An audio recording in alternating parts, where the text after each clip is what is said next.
Fridge रे अधिक बरफ जमुछि कि थरे करी देखंतु एही छोट उपाय। फ्रिज रे आउ केबे भी जमीबनी बरफ।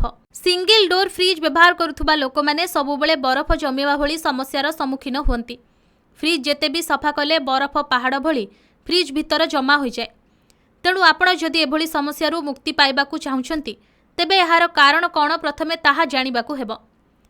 फ्रिज डोर किंबा डोर गैस्केट नष्ट हो जिबा द्वारा फ्रिज भितर ही बरफ समस्या होइथाय। फ्रिज डोर रे धार रे लागिथिबा रबर बैंड खराब हो जिबा द्वारा बाहर पवन फ्रिज भितर को जाइथाय, जहा कि फ्रिज रे बरफ सृष्टि करिथाय। तेणु जदि आपणक फ्रिज रो डोर किंबा गैस्केट भल नाही किंबा छिंडी जाइछि एहाकू निश्चय बदलाई नेबा उचित। फ्रिज रे बरफ जमा हेबारु रक्षा करिबार एहा हेउछि समाधान। एहा सह फ्रिज रे पानी सफा करुथुबा वाटर फिल्टर जदि सठिक भाबे काम करूनी तेबे मध्य बरफ सृष्टि हेबो एवं फ्रिज रे जहा भी जिनिस रखिबे सेथिरे बरफ परस्त लागि जिवो।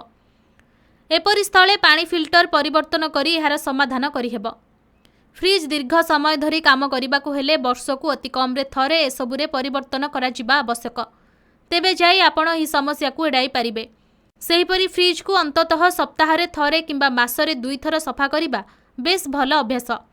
आउ एक गुरुत्वपूर्ण कथा हैला जदि आपणक फ्रिज रे किछि समस्या देखा देउछि तेबे निजे किछि न करी प्रथमे दक्ष मेकानिक को देखांतु। भिडियोटी भल लागिथिले लाइक करंतु। आगो को एभली अपडेट पाइबा पई हम चैनल को सब्सक्राइब करी पाखरे थिबा बेल आइकन को क्लिक करंतु एवं सोशल मीडिया रे हमकु फॉलो करंतु।